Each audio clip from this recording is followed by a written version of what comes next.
ẹ̀yin èèyàn lálà fẹ́ lù o àkùtùkù fẹ́ wu nínú nàìjíríà ni o lọ́dún 2026 ìjọba nàìjíríà ti ń gbé òfin tuntun kan jáde nípa ọ̀rọ̀ owó orí sísan tó jẹ́ wípé tá ò bá ṣọ́ra tí a ò bá kíyèsára ká tètè sọ̀rọ̀ lórí ẹ̀ ó ṣeé ṣe kí ìnira dé bá aráàlú o ọ̀rọ̀ tí mo sọ yìí bí eré bí àwàdà yìí ó kọjá bá ṣe ń sọ yìí o. Àwọn Dr. Oriyomi Hamzat àtàwọn panelist wọ́n ti wáyé ọ̀nà ọ̀rọ̀ yìí. Wọ́n ní ṣé ìnira ni ìjọba fẹ́ mú bá aráàlú ni àbí ìtura lọ̀rọ̀ ìfẹ́ mú bá aráàlú. Ẹ̀yin èèyàn mi, mo fẹ́ kí ẹ farabalẹ̀ kí wọ́n lọ gbọ́ bí wọ́n ṣe yànnà ọ̀rọ̀ yìí lólókò ọ̀jọ̀kan àwọn ewu tó wà nínú ọ̀rọ̀ táàkì yìí. Ọ̀rọ̀ tá à ń sọ yìí ó kọjá bá ṣe ń sọ yìí o, ṣùgbọ́n tá a bá mú wá fún yín kẹ́ ẹ gbọ́ kẹ́ ẹ mọ tó ń ṣẹlẹ̀ ọ̀pọ̀lọpọ̀ onímọ̀ nǹkan tó ń ṣẹlẹ̀ nílùú o. Bẹ́ẹ̀ ni àwa dìgbà tí wàhálà bá dé tán àwa di kókó ní kálukú máa sáré sọ́tún sáré sósì. Inú mi á dùn tẹ́ bá lè bá mi pín fọ́nrán yìí. Ṣé ẹ mọ̀ pé mi ò kí ń dédé sọ pé kẹ́ bá mi pín fọ́nrán, ṣùgbọ́n kí gbogbo àwọn èèyàn lè mọ̀ pé wàhálà kan ń bọ̀ lọ́dún tó ń bọ̀ o. Kódà mo tún gbà pàápàá pé láti ọdún tó ń bọ̀ pé ìjọba France ni ó máa bá Nàìjíríà gba owó orí.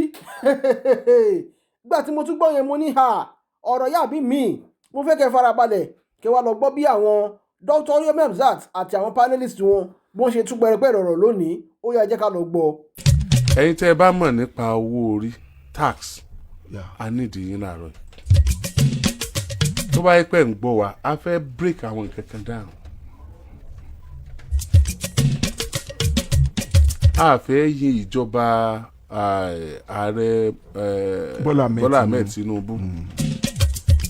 A fẹ́ yìn wọ́n lórí ní tí wọn ò tí ì ṣe fún aráàlú àbí tí ò sí nínú pílánù wọn.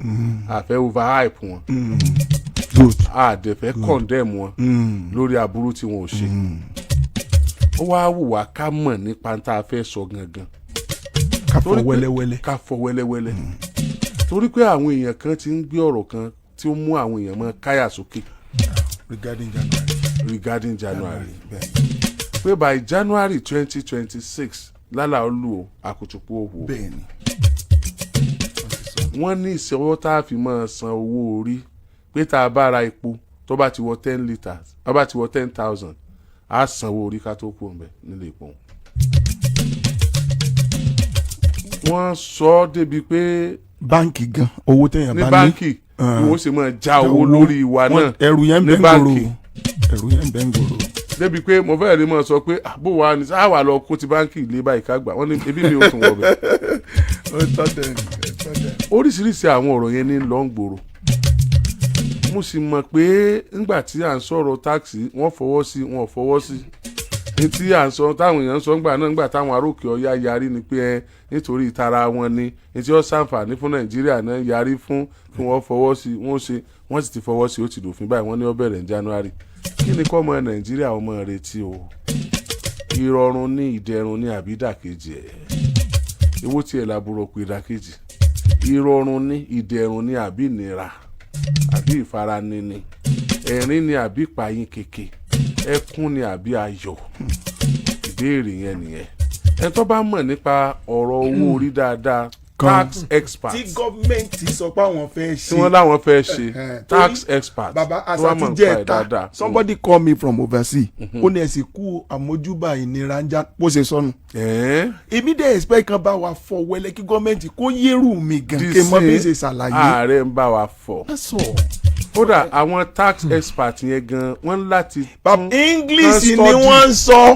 kò tí ì yá wọn náà ẹ mọ̀ pé kò tí application náà ló kù báyìí inú ìwé lọ́wọ́ so báwo ló ṣe máa application ẹ̀ ṣe máa rí lára aráàlú a need ìfọwẹ́wẹ́ àwọn gan láti ṣẹ̀ṣẹ̀ study ẹ̀ wọ́n láti study ẹ̀ okay for somebody that study tó ṣe accounting in Nigeria tó fẹ́ specialize in taxation tó fẹ́ ṣe masters tó dẹ̀ fẹ́ practice in Nigeria kò yẹ kó lọ ṣe masters ẹ̀ ní US àbí UK torí pé tax practice wọn ó yàtọ̀ sí ti bí so òun láti study tax ti bí gangan tó wáyé pé bí ni ó ti operate for that reason ọ̀rọ̀ tax kì í sọ̀rọ̀ téèyàn ọkàn bẹ́lù kì í sọ̀rọ̀ téèyàn ọkàn bẹ́lù kódà àwọn kan ní àwọn ìjọba kan gbójú fún àwọn tax kan ní December torí wọ́n mọ̀ pé a san ìyáláyà tax tó bá di January kí ni tó ráwọn èèyàn ká lè múra lẹ̀ ní o kò sí tí ń bọ̀ lókè tí ilé ọgbà agbára ọlọ́run ká gbogbo ẹ̀ mọ̀káṣíkan tí ẹ lè fọkàn sí pébi tá à ń lọ ni já gbọ́dọ̀ rẹ jáde ọ̀dọ̀ honourable speaker láti bẹ̀rẹ̀. ṣe rí the issue of tax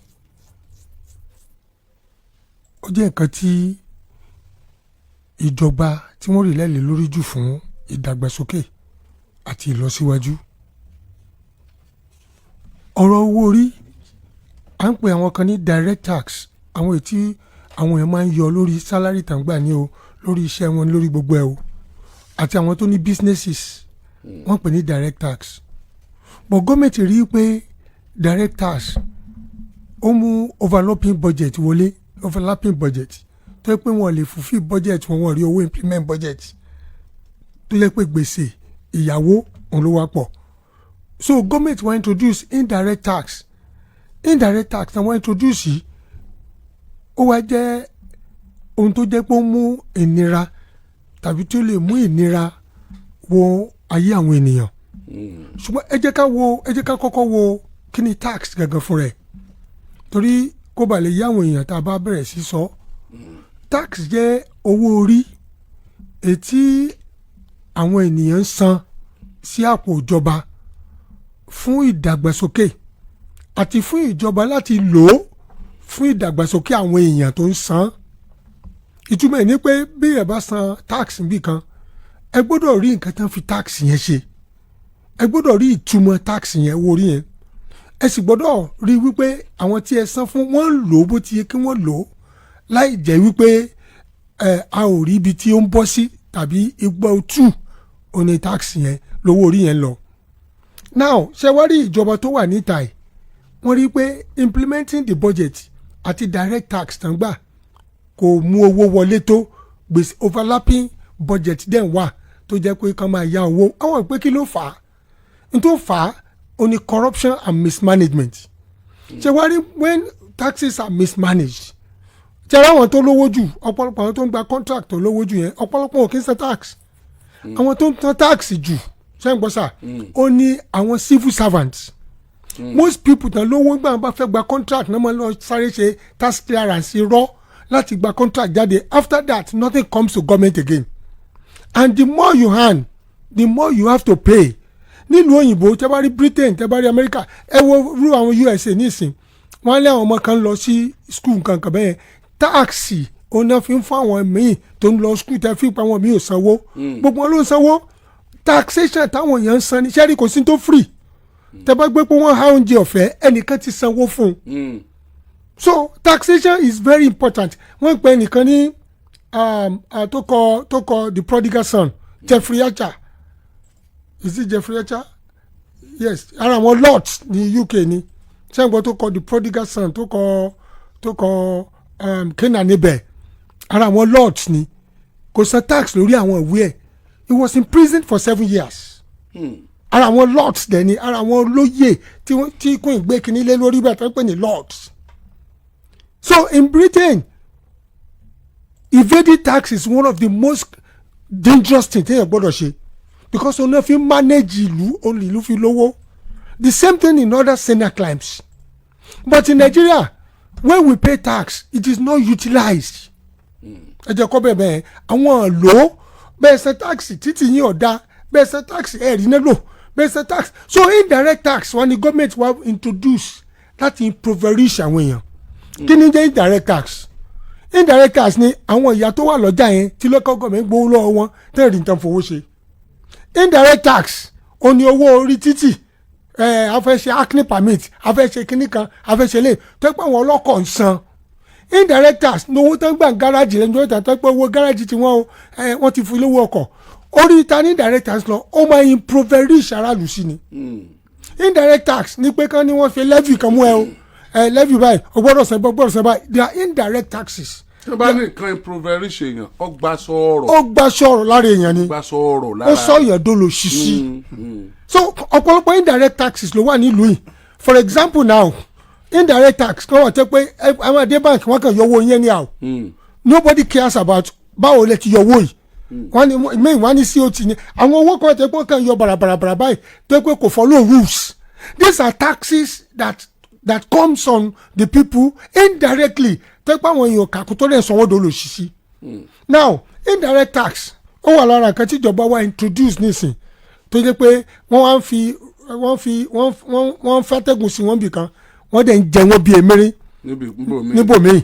For example náà wọ́n sọ pé gbogbo àwọn road taxes táwọn èèyàn ń san lójú ọ̀nà yẹn wọ́n á cancel ẹ̀. Wọ́n wá sọ pé àwọn tó bá gbà below 800,000. bí owó wo làwọn. bí owó acne kankan tankan mú yàn kí tán generalize. Okay. It will now be consolidated into one single thing kò sí kí wọ́n máa gbà mọ́. wọ́n cancel ẹ̀. Now wọ́n ní àwọn tó bá ń gbowó below 800,000 lọ́dún wọn ní san tax mọ́. ẹjọ́ ta ló ń gba 800,000 lọ́dún. Which means tó bá ń gba 800,000 lọ́dún èlò ló ń gbà lóṣù yẹn ẹ break it down. So if you are handing 800,000 divided by 12. Èèyàn mélòó ló ń gbà àwọn tó ń gbà they are impoverished. ó lè pé kò 800,000 ìjọba sọ yìí kò wọ́n minimum wage. táwa ni wọ́n ṣàánú. So anybody tó bá ti ń gba minimum. 800,000 no minimum wage wà taxable but 30,000 láti 30,000 wọ́n lè tax. màá gbọ́ ohun tí wọ́n sọ rèé. If you are handing less than 30,000 less than 20,000 oko wa taxable. 800,000 per annum. Okay, annum. Torí ta bá break it down ṣẹ́gbọ́ táwọn rò ṣe wá lóore nígbà ní ẹ̀tọ́ bá ti gba 800,000 kò ní san tax ẹ̀rọ pọ́n ṣe wá lóore wọ́n ṣe Nàìjíríà lóore because even minimum wage ti wà taxable. Minimum wage is now taxable. Minimum wage tí o tó àwọn èèyàn tẹ́lẹ̀ is now taxable because tẹ́bọ̀ times 70,000 by 12 èló ni 840 nìyẹn.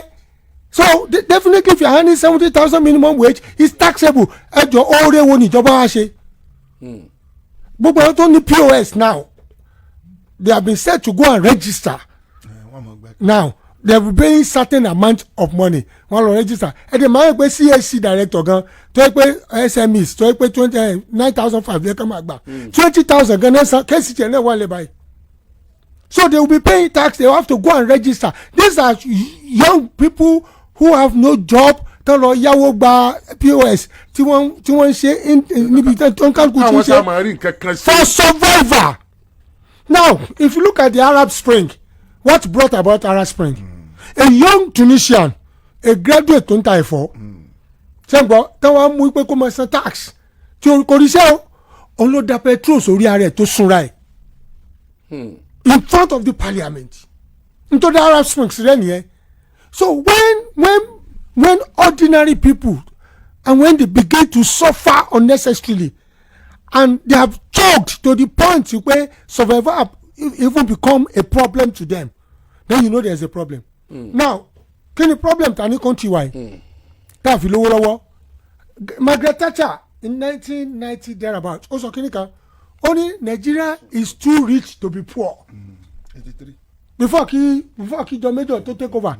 Only Palace School. Only Nigeria is too rich to be poor.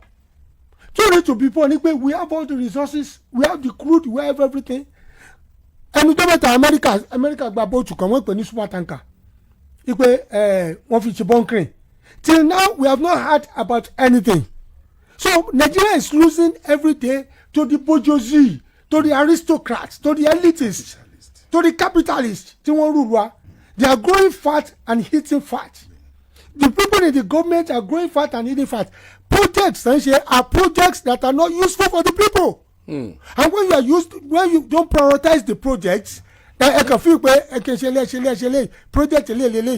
projects that they wanted to live for only government and when government are doing those projects that are not useful for the people, you are impoverishing the people. Torí àwọn èèyàn náà lè gbélé lórí. Owó tó yẹ kó sùn kó mú ayé wọn dẹrùn ẹ gbélé lórí. Now let's come to the commodities and then come to agriculture. In the agricultural sector, tó yẹ kí government mójútó tó yẹ pé a lot of exports máa wá through the agriculture. Our agriculture is not even sustainable. Kò bọ́ wa, kò tó wa. And yet on some of these goods taxes, indirect taxes wà ẹ lọ sí Bódìjà ní ìsìn tẹ́bá ti kó ṣùdé ilé àgbowó dàda ilé àgbowó ilé indirect taxes where does it go? Gọ́ọ̀mẹ̀ntì náà gbowó tiẹ̀ tẹ́bá ẹ lọ Bódìjà ó ní tíkẹ́ẹ̀tì gọ́ọ̀mẹ̀ntì náà gbà. So this indirect taxes is impoverishing the people, and that is what this government is doing now. Indirect taxes ló pọ̀ jù nǹkan ṣe ní sinafẹ́ fi rówó, not even direct taxes. pé ẹrù ni wọ́n gbèrú wa nìyẹn o. When they pretend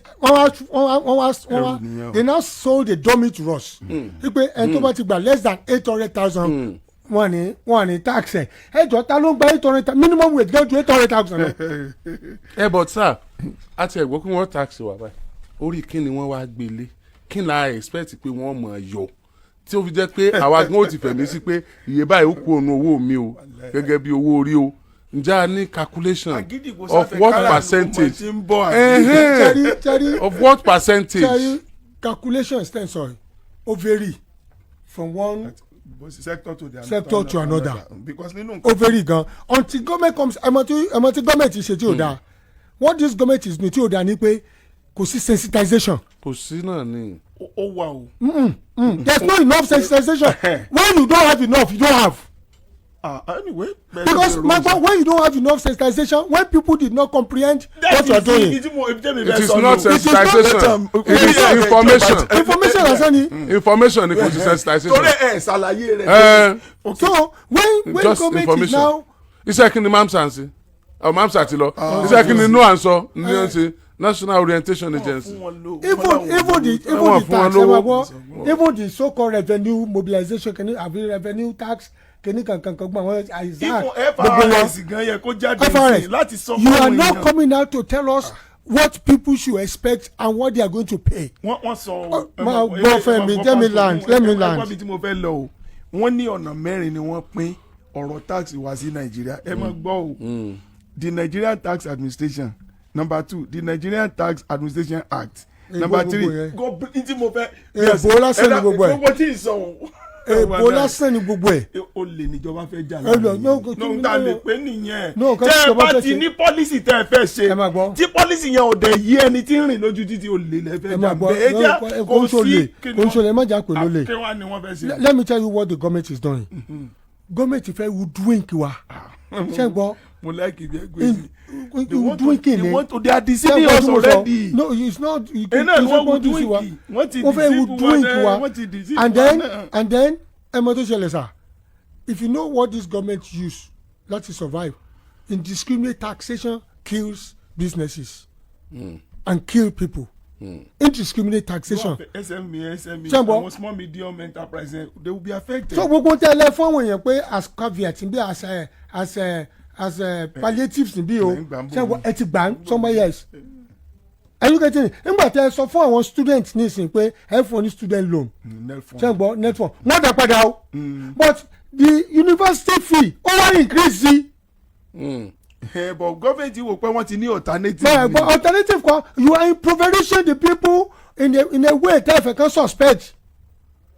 Onímọ̀ àmà fún yín lówó school fees o ẹ wá increase owó school fees àwọn tó wà federal universities from 20-something thousand to 90-something thousand to 150,000. Mo ń bọ̀ ni wọ́n ti di bákan náà àti private àti kẹ́ni gbogbo wọn ti. So they have no control over iye tí universities ń san ẹ̀dẹ̀lẹ̀ ẹ fún wọn ní kíní máa gbọ́ fẹ́mi single treasury account ni wọ́n lò ó ti wà bẹ́ẹ̀ o. ẹ̀bọ̀ wọ́n ní kan water sector tí wọ́n lè ẹ̀bá kan láti fi rówó. ibi tán ní kan fẹ́ look at UI ní what is called business venture UI ventures wọ́n ní gbogbo wọn wọ́n lówó bẹ́ẹ̀ wọ́n fi maintain certain things. So we are talking about direct thing tó ń ṣẹlẹ̀ gangan the school fees children are paying and yet they increase and yet now.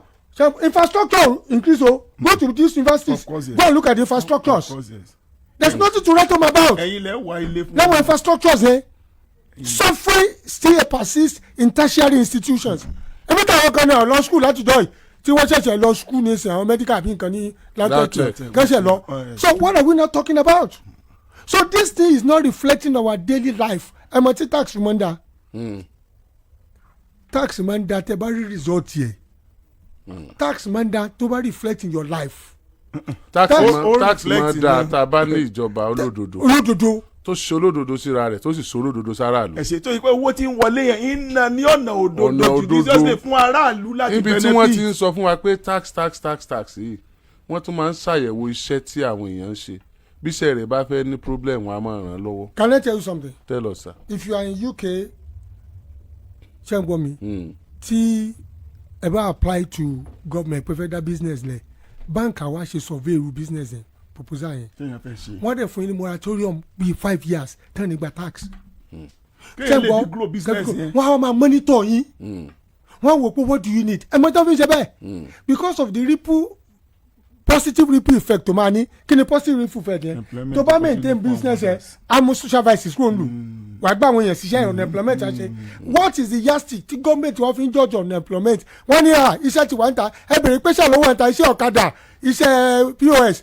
iṣẹ́ coupon iṣẹ́ gbogbo ẹ̀ ṣé irú iṣẹ́ táwọn ọmọ tí wọ́n ń ṣe nìyẹn. a first class honour University of Lagos. so nta ní níbí ṣé ń gbọ́ is what is called malemployment. Ola ní níbí malemployment ni we don't have employment so nǹkan tó gọ́ọ̀mẹ̀ntì ṣí malemployment is malemployment. Employment, underemployment and malemployment. àwọn kan tẹ́ fi pọ́n ṣiṣẹ́ when a graduate is now earning 40,000 àwọn private schools tó ti teach that's 21,000 fún that is absolutely underemployment. wọ́n jẹ́ bí ọ̀pá mi náà. wọ́n jẹ́ bí ọ̀pá ẹbí wọn wá ń pa wọ́n because àwọn yóò rí tó ń jáde nù lẹ́yìn. ìṣẹ́rẹ́lùwẹ̀ ní kéèyàn lè wá ń jọ kejì. ó lè ń gba 21,000 ẹ lọ wo gbogbo àwọn private schools tó wà ń ta ètò sẹ pátápátá ló san 30,000 wọ́n dẹ̀ lọ́wọ́ yẹn látàrọ̀ jù rọ̀lẹ́. wọ́n tún máa lọ́nu holiday. wọ́n tún máa lọ́nu holiday. if for happen. ẹ wá give you excuse pé owó táwọn airline ń gbà pọ̀ owó tí ìjọba ń gbà pọ̀ because orí àwọn student dẹ̀ ló ń lọ. bẹ́ẹ̀ni. gbogbo ló ti increase owó tẹ́bọ́dà dọ̀dọ̀ mu I know some that tells me pé àwọn tí gọ́ọ̀mẹ̀ntì gbà lọ́wọ́ àwọn ti pọ̀ jù apart from the direct one tán san indirect one tún pọ̀ lọ́dọ̀ àwọn tó wọ́n supervise lọ́dọ̀ àwọn tó wọ́n wọlé ìwé. ok àwọn èèyàn wà nù. pastor comrade wọ́n ti simplify it fún wa bí on the pastor that is not how it works sir if you are collecting 840,000 per annum it is not taxable. 800,000 náà pé o. But if you 840,000 per annum is not taxable but if you earning per annum is your earning per annum is 840,000 what they will tax is the 40,000 naira. tó wà lórí owó tó wà lórí 800 yẹn. wọ́n ní tax 800 40 yẹn. wọ́n ní tax 800,000. 40 yẹn náà máa tax. ẹ jọ kí ni ìyàtọ̀ ló wọn sí. no ìyàtọ̀ kọ ẹ jọ bó lè yẹn ṣe lè believe kí ni ìyẹn jọ. ẹ understand intanet yìí kọ I love it so much bó lè yẹn ṣe lè believe ẹ. no it's workable. torí pé owó yẹn ti exceed iye tán sọ. so 40 yẹn ni wọ́n wà. so ètò fi exceed yẹn náà máa dín pẹ̀lú. so if you are ní. àbí kó yé wa dáadáa. ẹ máa gbọ́. torí pé bí wọ́n bá padà ṣe lórí gbogbo ẹ̀ náà. ṣé ńlá revenue ló sọ̀rọ̀ yìí ni ẹ tí gẹ̀ẹ́tì mi ṣé àìfẹ́ parents ló ṣe ọ̀nà simplify ẹ̀ báyìí. ẹ mọ̀ pé ní tax returns ní standard climb ṣé ń gbọ́ tẹ bá wà ní lásán tí bùkátà yín bá increase tẹ lọ́mọ sí tàbí tí anything ṣe wọ́n máa fún yín ní form gọ́ọ̀mẹ̀ntì máa return tax fún yín láì jẹ́ pé solicit fún láti jẹ́ pé ń lé wọn kiri gọ́ọ̀mẹ̀ntì àdá owó padà olóògbé ní tax refund refund yẹn ni mo wà nbẹ ó wà dáadáa tax refund wa. nílùú òyìnbó nìyẹn ṣe. níbí yìí tí kọ́niṣẹ́ bá ti ń gá ìsì báyìí problem ayé ẹ̀ nìyẹn òbí mọ mẹ́ta sí báyìí problem ayé ẹ̀ nìyẹn so báwo làwọn èèyàn tún ní máa wà impoverished every day. So what we are saying is the moment you are earning less than 800,000 below is not taxable. Pastor. But anything after 800,000 is taxable. Pastor, ṣé ẹ mọ nǹkan tá a mọ sàn bí tó ṣe pé ìjọba ò tí ì tẹ̀lé bóyá láti local ni o state ni o tàbí federal. So which means ntí mo sọ ni ọjọ́ which means even minimum wage yín tẹ̀ ń gbà tax ti wà lórí ẹ̀ because it's more than 800,000. Ṣẹ̀rí Oyèdélé tó wà ní ìjájì tax ní Nàìjíríà ó yé mi ó sì yẹ kó lọ káàkiri kó fọ wẹ́lẹ́wẹ́lẹ́ fáwọn èèyàn kí àwọn èèyàn mọ̀ mọ́ fi ìbínú ṣe ìjàmbá. ẹ máa gbọ́ taxation tíjọba ń ṣe indirect tax náà pọ̀ ju direct taxes lọ. indirect taxes ẹ máa tọ́ sẹ́rí taxation tá à ń sọ yẹn ní tèmi ò fi lẹ́kẹ̀ẹ́ ni pé ẹ jẹ́ àwò pé ọ̀nà tí ìjọba fi ń yàn wá jẹ ńlá ló fi lè yí aráàlú o pé àwọn ọ̀nà tuntun tíjọba tún lálẹ́ tí wọ́n mọ̀ fi yan aráàlú jẹ ni o kan wọ́n bá gbé lọ lẹ́bẹ̀ẹ́. no wọ́n gbé asókè. Please sir, don't put fear on people. Minimum wage is not taxable. Personal tax will be collected when you get 800,000, no tax. But if you get like 1 million naira, you'll be taxed. They will tax you 15% of that money in a year. Okay. 15% of 1 million. no ṣé yẹn bá ń gba 1 million naira ní per annum àbí. 15%. ni wọ́n wà yọ ń bẹ̀. So tó bá 50% of 1 million èló ni 50%. 150,000. that's 150,000. ó sì ó kéré. ó yẹ kéré. bàbá ẹ̀ mọ̀ ṣe ti àsìnìyàn wọ́n ní wọ́n yàn wá jẹ́ ńsìn kí wọ́n sọ wọ́n ní irọ́ o wọ́n yàn wá jẹ́ òkè ìyẹn tẹ̀sán kéré ṣé wọ́n wá yàn jẹ́ ńsìn àbí wọ́n yàn jẹ́ àní wọ́n dorí ìwà kò dò ní ǹjẹ́ mi ń dá láti sọ pé káràlú mọ̀ wọ́n dorí ìwà kò dò lórí ọ̀rọ̀ táàsì yìí. Okay. kájọ agree bẹ́ẹ̀ yẹn. Truly we need an expert to come on this set on this particular program to give us more explanation on this tax of a thing. Torí pé èèyàn kan sọ fún wa pé yíyọ owó ní báǹkì gan ó depend lórí iye tí a bá ní. no narration tá a bá fi fowó yẹn síbẹ̀. o ní ó sọ. ok. wọ́n ní àwọn narration kan wà tán ní yọ owó lórí ẹ̀. irú àwọn wo. ẹ bá sọ pé owó school ọmọ. no mi ò sọ bẹ́ẹ̀ o. irú èwo. wọ́n sì ẹ tó sẹ́ǹdẹ̀ lẹ́ẹ̀kan ẹjọ́ ẹ sẹ́ǹdẹ̀ sí wa padà. kó wá bá a ṣàlàyé irú èyí tí wọn ò ní yọ owó. My concern is 30% on CGT, capital gain tax. How sure are you that your investment in shares, bonds, options, real estate will return above 30% for you to earn the spread? Ṣé rí pé it's technical ọ̀rọ̀ tax wà technical gan. ó lè díẹ̀ ṣe èmi ìbá níbi tax expert kan. Taxation is we rob Peter to pay Paul. Olè náà níjẹ́ bẹ́ẹ̀. Olè kan ma gbọ́ we rob Peter to pay Paul. And you see the high earners ṣe ń gbọ́ àwọn náà take care of the low earners. Bẹ́ẹ̀ni. In a good taxation environment the high earners take care of the low bó ṣe yẹ kó rí nìyẹn. ṣe understand tí mo sọ ṣe. So and most of these taxes ṣe ń gbọ́ must reflect on the welfare. Socio-economic development of the people. It must reflect on education. It must reflect on hospitals. Okay, you are paying this tax. Kò sóògùn lọ hospital. Kò sí gbogbo yín lọ́wọ́ kan yín ẹ̀dànù ni. Kò sí anything bẹ́ẹ̀.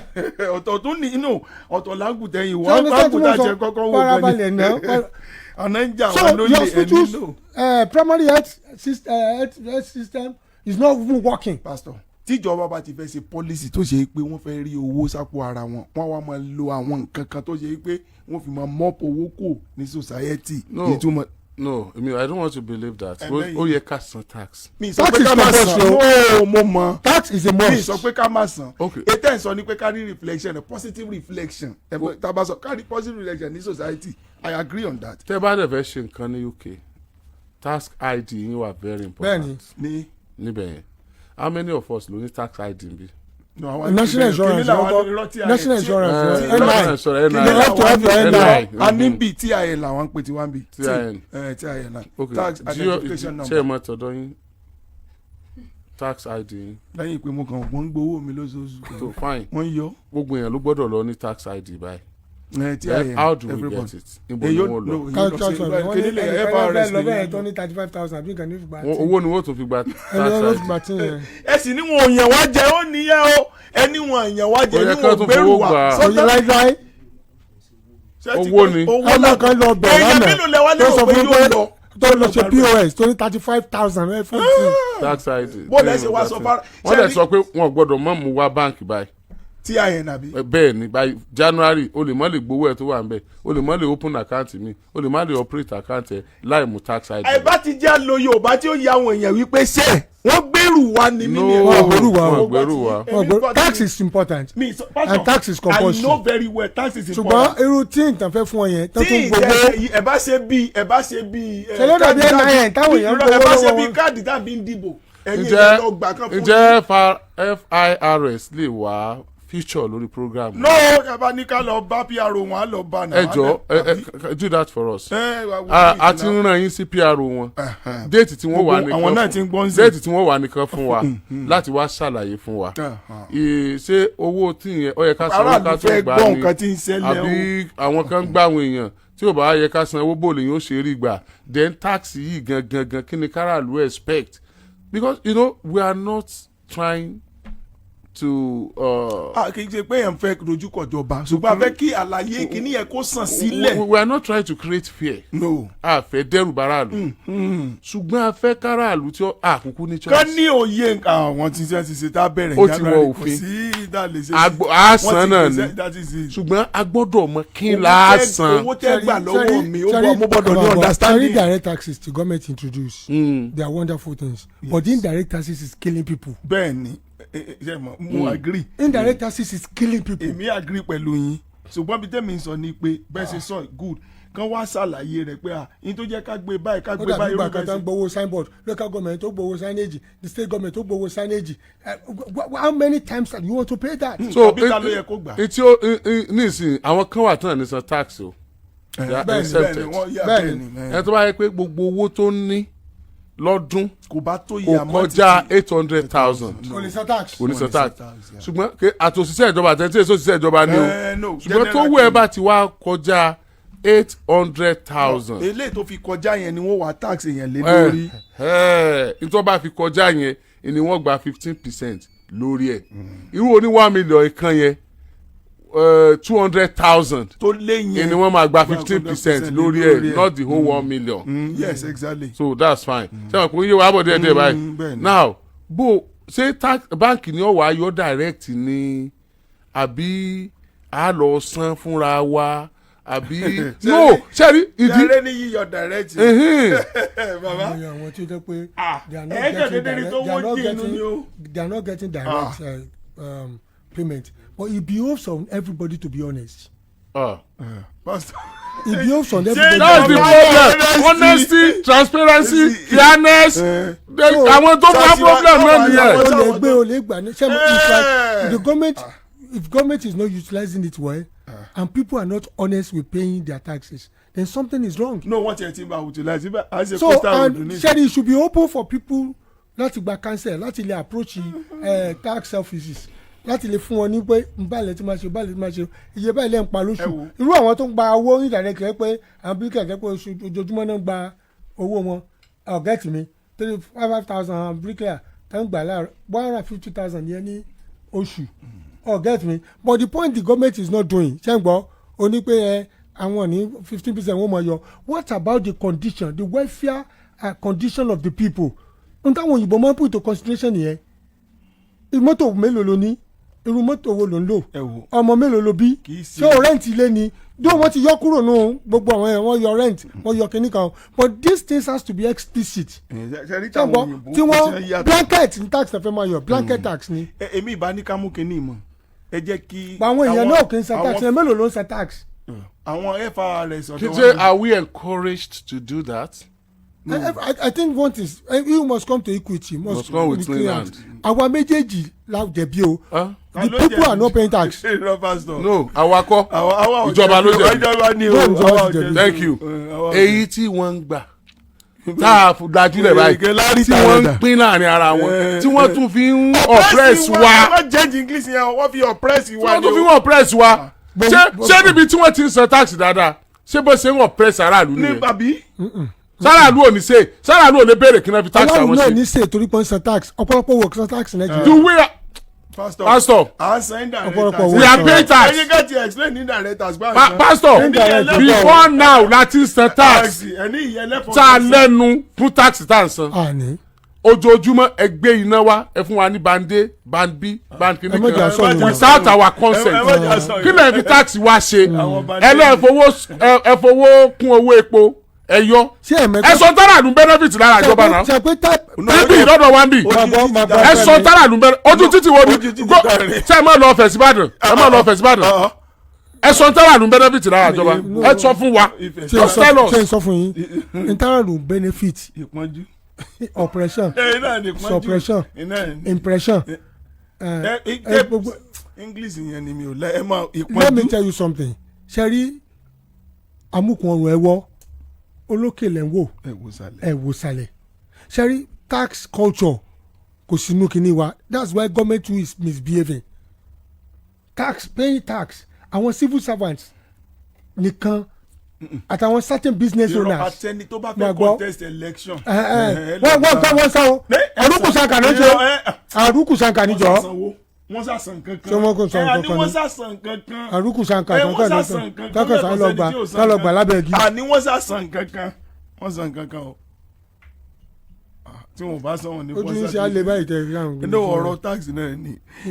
ìjẹ́ ṣe tí. bàndé ni ó ń du àwọn o. ìjẹ́ tí a ma. ara bí tán ti ń rí ipò àwọn fún yẹn how can you force ẹ jẹ́ sọ nǹkan mo lọ báǹkì mi jọ kan máa dárúkọ báǹkì yẹn kí n tó sọ̀rọ̀ kan. ẹ má dárúkọ ẹ má gbọ́ mo lọ sí báǹkì mi jọ kan ẹnìkan send 10,000 sí mi ṣé ń gbọ́ n bá ní kọ́ mo lọ gba 10,000 ọmọ ní òsín kankan bẹ́ẹ̀ mọ́.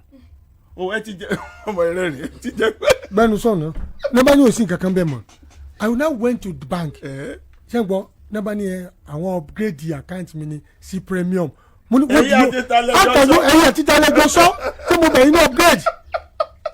wọ́n gbẹ́rù rù wọ́n rí bẹ́ẹ̀ ṣe sanra ni o wọ́n máa ń wó yẹn nu fọ́tò wọ́n rí pé ẹyẹ ọkùn ṣé àgbẹ̀rù bẹ̀yẹn oyè yóò da báńkì ọ̀run ni kéèyàn tó kó lọ kéèyàn wọ́ mọ́níjà mọ́ra pé alfa mo ní àgbo ni because ẹ tó send 10,000 yẹn ṣó ń gbọ́ ó send ẹ̀ pé mo ní kó send owó ọmọ wa lọ gbà pé lẹ́fọ̀ bí ọmọ o kó mú lọ sí school o ṣé o ní sá. wọ́n ti wá gbé baba sí premium. wọ́n yọ wọ́n làwọn gbé sí premium. bọ́ oríire ni premium tó gbé yín sí ẹmọ tó ṣẹlẹ̀ wọ́n mọ. you consult me before you do anything behind me ẹ wá mọ̀ yọ owó 10,000 lẹ́kẹ̀ẹ́ náà. ẹ lówó lọ́wọ́ náà ni tó bá ṣe bí ẹnìkan tí ó ṣe pé kò lówó lọ́wọ́ ni yóò gun kínní ẹ̀ sí mẹ́gbà tá a rò gbà yóò gun kínní bàbá tí ó bọ̀ra sí owó tí ó dá wàhálà lẹ̀ tí ó pọ̀ mọ́ ni fúnra yín lẹ̀ mọ́ sáré tẹ kọ̀ǹpútà tẹ́ gbé fún premium ṣùgbọ́n alẹ́ sanra ẹ gẹrun ẹ look nice. ṣé bọ́nà ti fẹ́ gun kínní.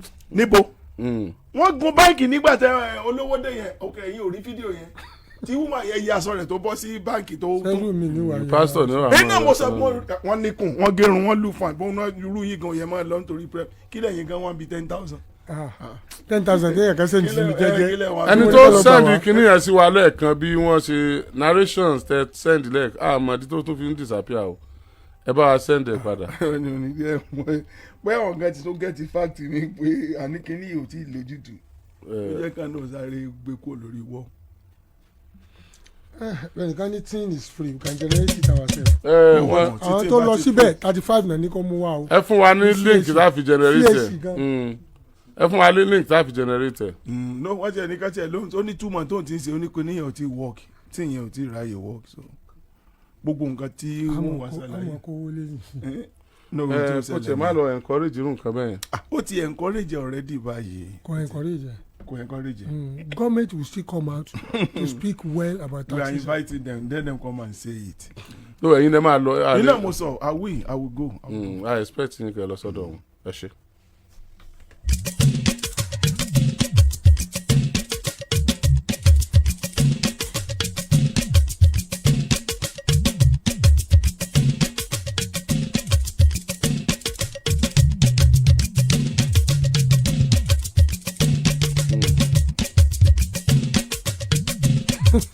ìyẹn ní pásítọ̀ mẹ́tì 10 million ọ̀rọ̀ wò.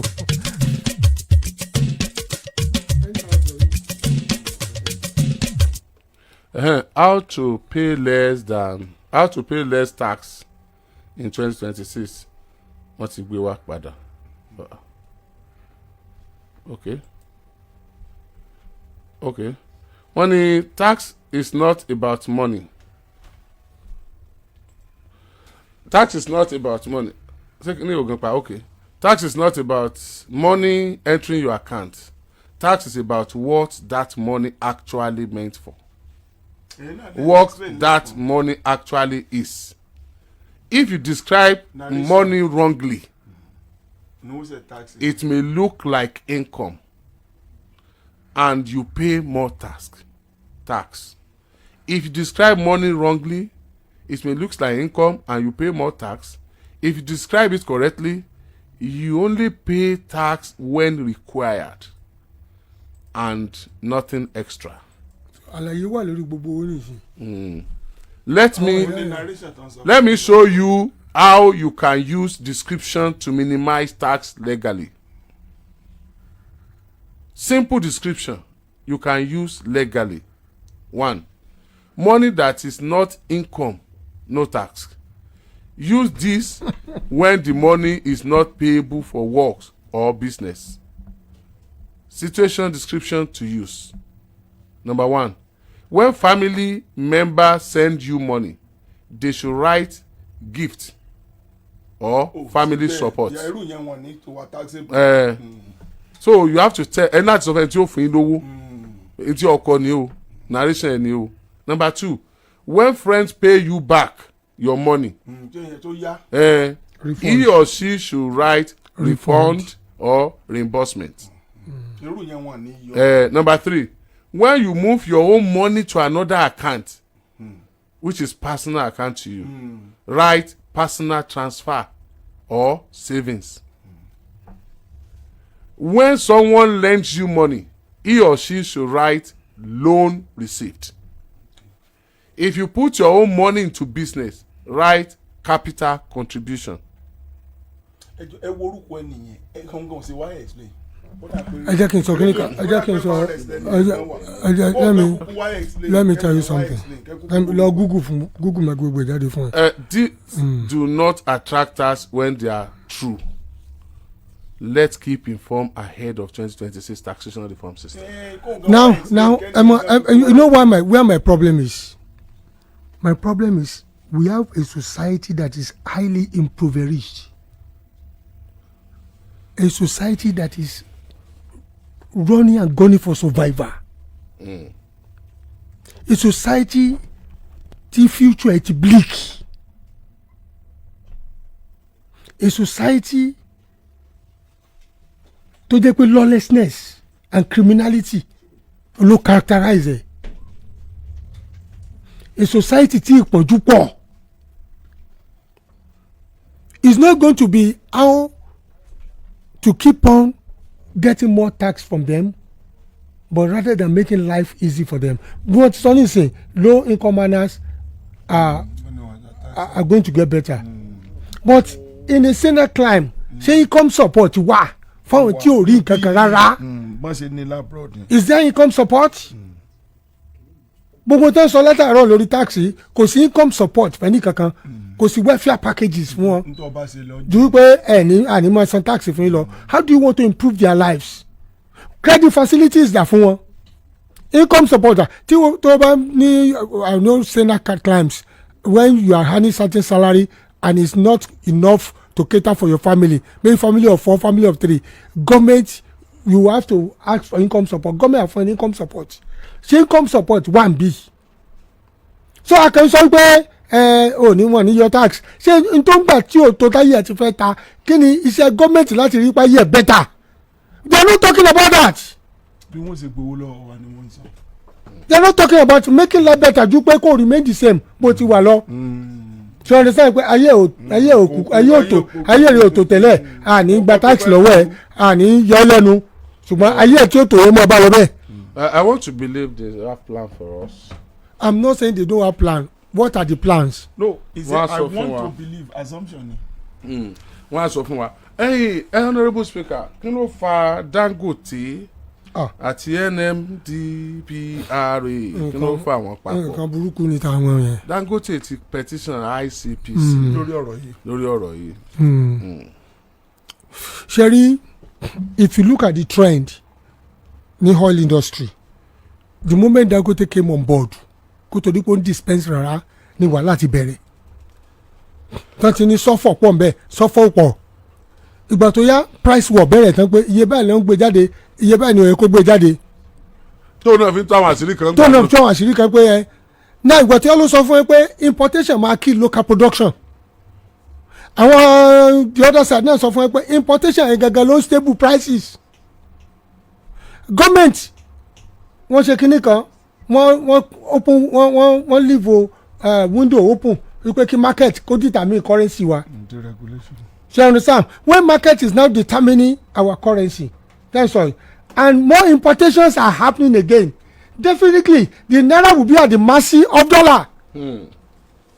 Economy will not grow only àwọn taxation tá a rí tó wọlé because there is no growth in the economy because importation in the oil industry which we depended more is increasing every day. Àwọn tó dẹ̀ import MDRA kìíní import gbogbo wọn yìí they are now telling you it is inevitable because the constitution and the electoral act allows them to issue licenses even though on merit import licenses. Now Dangote ní òun dẹ̀ sọ fún yín pé òun ní enough to cater for local production that's what he's saying. Now àwọn yẹn sọ pé look monopoly là ń lọ yìí o if Dangote is left alone láti jẹ́ pọ̀ ló ń deliver it is monopoly. Dangote came out fuming. Ipe look it is not the issue of monopoly òun ò di any refinery mi lọ́wọ́ láti come on board. Are you getting it? Now this latest one blackmail the latest one yìí what they have turned to blackmail. Wow. They have turned to exposing each other. Sẹ́ni Farouk náà ṣì máa sọ tiẹ̀ pa Dangote. Torí pé olówó ní charge olóhẹ̀dì NRM kìíní tán pé olóhẹ̀dẹ̀ ṣe understand on the low issue licenses importation dẹ̀ ṣì ń lọ but Dangote is not happy with the importations that is going on. Ọ̀nà ọ̀sán sọ pé look I don't need enough láti cater for local ní láti import mọ́. The next thing he was going to do ẹni ẹ̀dẹ̀ insist pé look importation yẹn olo stabilize industry yẹn because Dangote ò ní enough. They keep on saying it's not enough local production is not enough. So what Dangote now resolve to onípe láti expose máa yẹn ẹ lọ yẹ̀dí ẹ̀ wò 7 million plus ló sọ fún wo school ló sọ fún wo school àwọn ọmọ ẹ̀ labroad ń bọ̀ ló ti rí owó ẹni pé ó ti run dirty. 7 million kini. $7 million. Wow. ó ti sọ ló fi ń sanwó school àwọn ọmọ ẹ̀ no ó ti sọ ẹ máa gbọ́. Now it is going. How I funded my children's education in Switzerland. That is it. ọ̀nà mi wà tó ẹ máa gbọ́. Dangote confirm readiness to provide evidence. Now Dangote ní òun ti ní gbogbo evidence ẹ lọ́wọ́ ẹni pé is now going away from corporate fight. Is now going into personal vendetta. Ipe wa máa bá tiẹ̀ jẹ́ ni ìwọ náà bí nítorí bá máa gbà ló máa gbà. So that is what is happening now. Then Farouk ó dẹ̀ come out pé look bàbá òun ní fund trust fund for education. Òun ti ń ṣiṣẹ́ 30 years tó ti ń save owó bọ̀. Àwọn ọmọ mẹ́rin nínú márùn-ún ló ń lo scholarship tó pé 40% owó ló ń fi ń kún.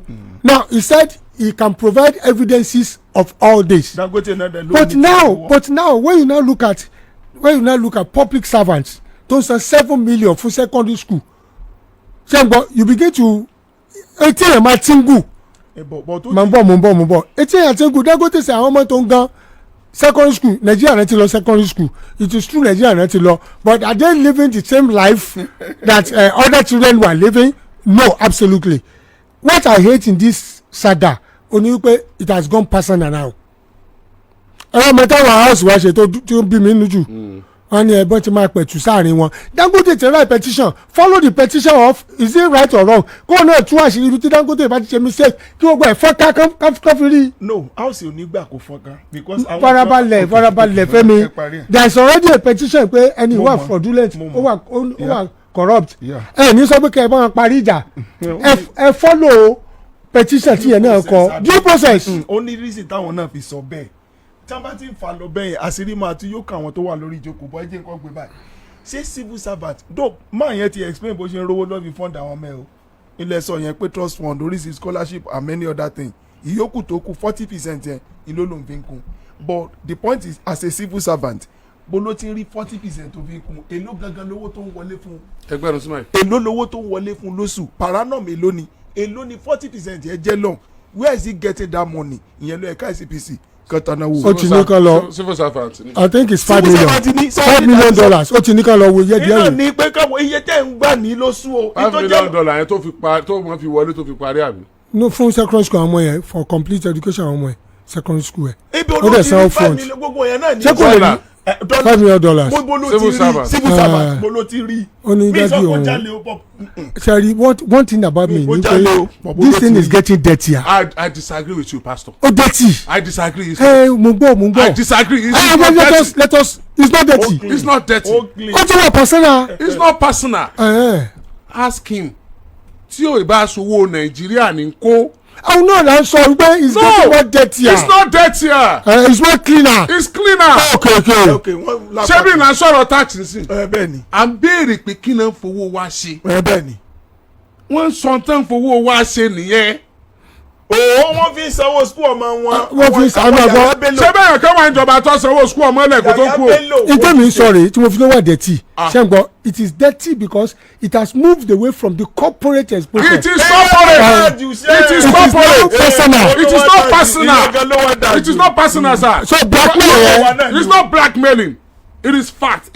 Let them bring out the evidence. Fún ẹ̀pọ̀ tọ́ ni. Bọ̀ àwọn sẹ́nẹ̀tì fẹ́ parí ẹ̀. Ló gbọ́ mọ̀ parí ẹ̀. Wọ́n mọ̀ parí ẹ̀ o. Aburú nù. Wọ́n ká investigate o. Kí ló fẹ́ parí? Okay, you know why it is not personal?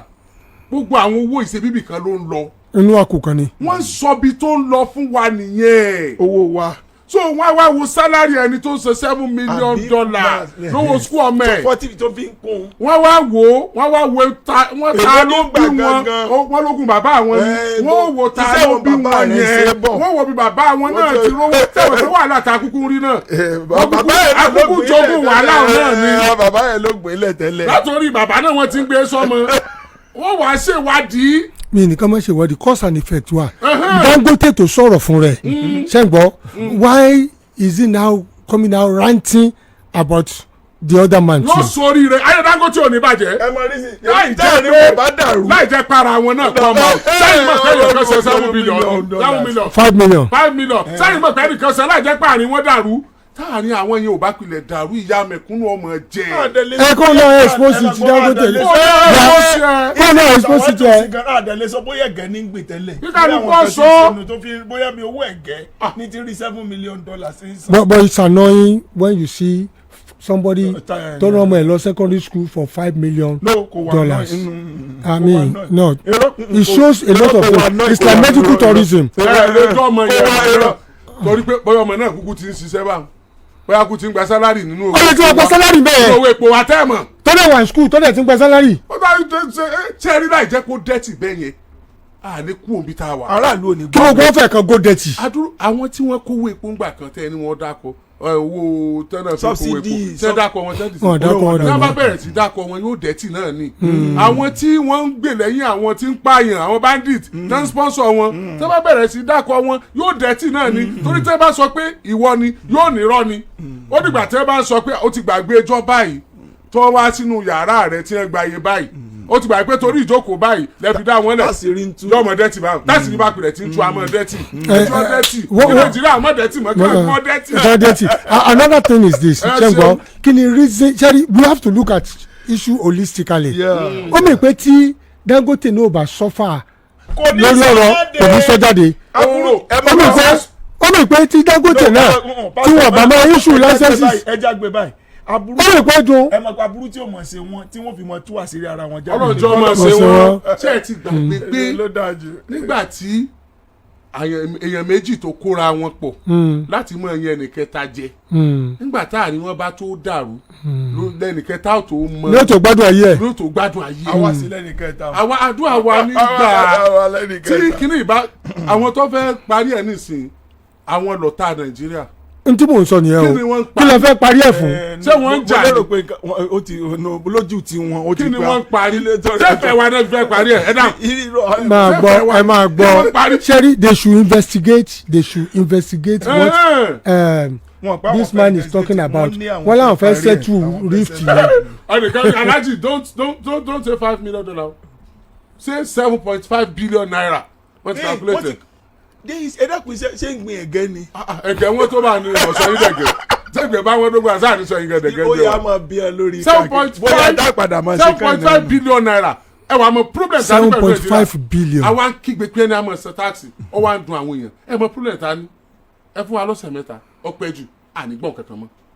ṣe lórí ọ̀rọ̀ yìí. ó máa lọ àwọn tó fẹ́ parí ẹ̀ ti sọ. ó máa lọ nígbà tó ń jà fún sulfur eléyìí import ẹgbọ́n kankan lórí ẹ̀ mọ́ nígbà tọrọ prices náà ṣe ẹgbọ́n kan lórí ẹ̀. tí àbá wa gbọ́n kankan mọ́ kí wọ́n solution ẹ máa gbọ́ àwa nìkan bàjẹ́ níbo la wa ń lọ. Nàìjíríà da o kéèyàn bá kówó jẹ yẹn lè já mọ̀kadà lẹ́nu kú gbà yẹn èyí ó dẹ̀ gbé bandage yóò wé ní nǹkan wọ́n dẹ̀ gbé dérẹ́pù lè yóò bá bu ẹ̀kún ẹ̀ filẹ̀ ẹjọ́ mọ̀ lọ sí ìkan lọ tọ́jú rẹ̀ tọ̀ àṣírí bònú kíyàwó ọ̀tọ̀ mọ́ máa náwó lọ́nu. Bọ̀dá tó gbórí létébù ń jò nìyẹn professor ó kú ni ó wà láàyè àbúrò rẹ̀ mọ́ nísìn ó ṣe bí ẹ tó ní kọ́ńfọ́ kò dẹ̀ ní kọ́ńfọ́ kàn gbórí létébù ni wọ́n bá rọ́ọ̀ṣì ẹ̀ jáde ó tán. Nàìjíríà yìí èmi rí i pé bí ẹ̀yin tẹ wà ní drama ó dà ń pé à ń ṣe drama lójú mi ni tí kálukú jókòó kákan kẹ́kọ̀ọ́ ni nítorí aṣẹlẹ̀ wẹ́rẹ́ yìí tó bá ṣe pé Ọlọ́run bá fẹ́ ràn wá lọ́wọ́ dáadáa kọ́lọ́ mọ̀ jẹ́ káàrin wọn tó àti máa yẹn àti Dangote ká jáde bíi pé bí wọ́n ṣe gbàyàwó ara wọn kọ́lọ́ jẹ́ wọn lè sọ jáde ìní ó ràn wá lọ́wọ́ Nàìjíríà. Sherry, issue the one grand. I pity this country because issue of importation and against local production on the what Dangote is fighting for. Could you look? I can cater for all local consumptions. Why are you issuing fresh import licenses? You understand? And what they issue according to the Petroleum Act. So you understand? Ipe àti ìtọ́ wà nílẹ̀ pé àwọn olè POI máa gbọ́ ohun tí à ń sọ náà nìyẹn pé nkálukú ń jà fún rẹ̀ ni. kò láìkò orogún òwò ìjà wọn each one is fighting for themselves. àwa ló ń pè fún àwa ẹ̀jẹ̀ wọn sẹ́dáàkù sí wọ́n ń jà fún àtẹ́lẹ̀ ni. wọ́n ìgbà kan jà fún wa. wọ́n wà fún ọ̀rẹ́ tí pàwọ́ kan bẹ láyé ni. ṣé wọ́n rántí sí. àwa kan gbáyé ni. if I were Dangote too, I would protect my business o. But not to the detriment of Nigerians. No, but he's a capitalist. Capitalism. Bọ́nà tẹ́ ń gbà yẹn wá jẹ ní kọ́lọ́ọ̀ dàkún kò bí ṣe ń tu ikú. Ẹ jẹ́ àkó lọ́dọ̀ àwọn lẹ́nu kọ́mọ̀ ìjọba ká àti ẹ̀ lọ́dọ̀ òṣèlú rárá. Èwo ni direct rule tí wọ́n sọ ní pẹ̀lú PDP? Wọ́n ní Supreme Court. No emergency rule. Emergency rule. Wọ́n láwọn PDP láwọn wò. Ẹgbẹ́ ẹnu sí máa wọ́n láwọn ò fọwọ́ sí bí Supreme Court ṣe fún president ní agbára to declare state of emergency. Wọ́n fún president lágbára wọ́n confam agbára president láti lè. tó ṣe ní Rivers ìpè nìsín wọ́n lè ṣe. ṣẹ́rí ẹ má gbọ́ èmi go against kíni ìdájọ́ yẹn díẹ̀ ibi tí mo dẹ̀ ti go against ẹ̀ ní. ẹni tó mú ọ̀rọ̀ emergency wá tọrọ fi dé kóòtù tí wọ́n fi dá láre ó lè ní good mind lórí ọ̀rọ̀ emergency rule. tẹ́lọ̀míì tí ìbásùn lóní vision yẹn bá débẹ̀ wọ́n á misuse power yẹn ìyẹn ló ń bà mí lẹ́rù. A lè jí láàárọ̀ làkàn lé wọ́n lè declare state of emergency lórí nǹkan tí ó tó very trivial issue tí àìmọye gómìnà wọn lè mọ̀ ṣe bẹ́ẹ̀ sí especially tí ó bá gbọ́rọ̀ ẹnu wọn ẹni tó ní vision tó ṣe rí ni òun lè mọ̀ nírú nǹkan bẹ́ẹ̀ yẹn bó ṣe ẹmẹni tó ń bọ̀ wá báwo ló ṣe máa ṣe. Now ṣe in the constitution kò sí tíà kan tó jù kan lọ kò sàgbára kan tó jù kan lọ just like kí lórúkọ ẹ George Orwell tó ní all animals are equal. But some are more equal than the other. But the constitution, the one fight from the Supreme Court judgment give, is on the issue of is the president has the power right, does not he to have declare the power emergency to rule declare or not. Emergency rule. But if the moment declare emergency rule, there is a process. Constitution or explain the process to the why the conditions that may exist that can warrant that emergency rule. So when the Supreme Court now affirms it, the president the right actually declare emergency rule and remove a city governor. That was why PDP now came out and ADC came out. But look, this can bring dictatorship. Only bring authoritarianism. To get pay, a president can just wake up and threaten any governor. It won't remove it. But it cannot be possible in a society like our own.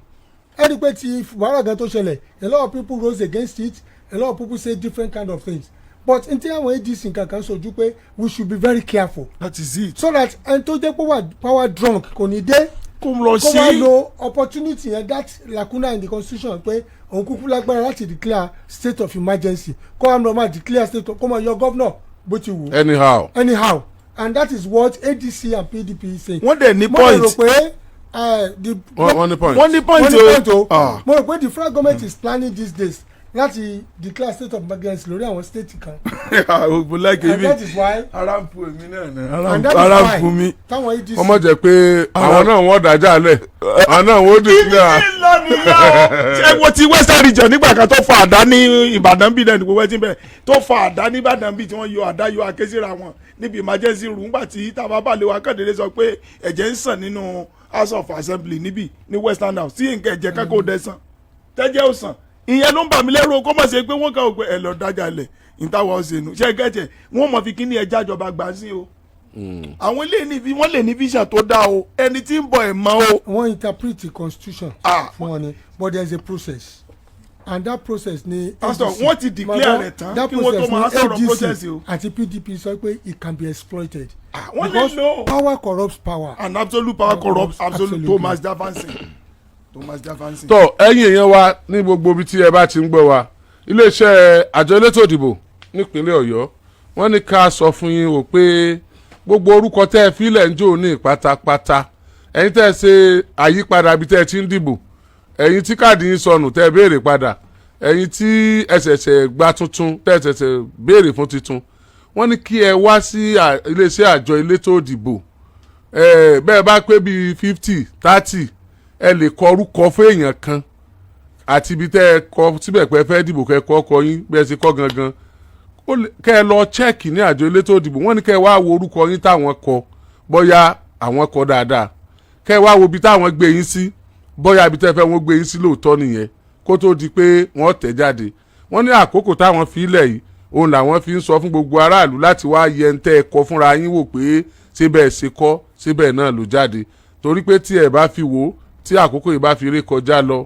nínú oṣù yìí tó bá fi di January ní láǹfààní kankan mọ́ January lẹ́yìn kíkàdì yín jáde bí tó bá sì ti jáde iná lẹ́ẹ̀tì lọ dìbò ẹni tí orúkọ rẹ̀ ò bá rí bẹ́ẹ̀ náà ẹlòmíì wọ́n lè ṣe mistake date of birth wọ́n lè ṣe mistake oríṣiríṣi nǹkan ẹ dákun ẹ lọ yẹ̀ wò ó jẹ́ èyí tí ibo wọn máa lọ. iléeṣẹ́ àjọ elétò ìdìbò tó wà níjọba àbílẹ̀ kálukú wọn ni iléeṣẹ́ àjọ elétò ìdìbò tó wà níjọba àbílẹ̀ kálukú wọn ni wọ́n máa lọ ẹ ṣe mo retí àwọn ọmọ mi lénìí fún children's carnival wa tí à ń ṣe lọ nígbà tí mò ń fi àsìkò yìí tí a fi ń pe àwọn èèyàn wa ọ̀la a fẹ́ ṣe àdúrà pàtàkì fún àwọn òbí àwọn tí tá a pàdánù àwọn ọmọ wọn lẹ́sìn ní Islamic High School torí ọ̀la ní òpin ọdún kan a fẹ́ ṣe àdúrà pàtàkì fún àwọn ọmọ yẹn àti àwọn òbí wọn a sì jọ máa wà ń bí lọ́la ni àti àwọn ètò kan tá a ní fún wọn a fẹ́ aṣojú àwọn ẹbí yẹn tó bá lè wá sí Àgídìgbò lọ́la bí tá a ti fẹ́ ṣe ìrántí àwọn ọmọ náà ní lóòkì bí ó ṣe yẹ ká ṣe ànírírò ẹ̀ mọ́ o wọn ní fẹ́ kún wá kí wa lọ́ọ̀dẹ̀ kálukú wa mọ́ o ẹ ṣe kọ́mi Fẹ́mi Babalọ́lá ẹ jà lọ.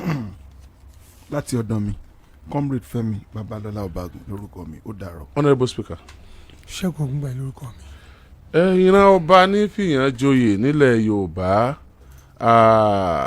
oyè tó bá sì wù ọba ló lè fìyàn jẹ ẹni tó bá wù ló sì lè fi joyè etí ẹ̀ ń béèrè ká sọ̀rọ̀ nípa rẹ̀ yẹn àní sọ̀rọ̀ nípa rẹ̀ èyí tí a sọ ń jò ní nípa olóyè Dọ̀tun Sànúsí because of the personal relationship tá a dẹ̀ mọ irú èèyàn tí wọ́n jẹ́ tá a dẹ̀ mọ̀ pé ọmọlúàbí ni wọ́n lóòótọ́ ló jẹ́ ká ṣe ìwọ̀n tá a ṣe yẹn so bó ṣe jẹ́ nìyẹn àwa ti rí ọ̀rọ̀ míì àti sọ ẹ ṣeun Oriyomi Hamzat ló kọ mi ó dàbọ̀.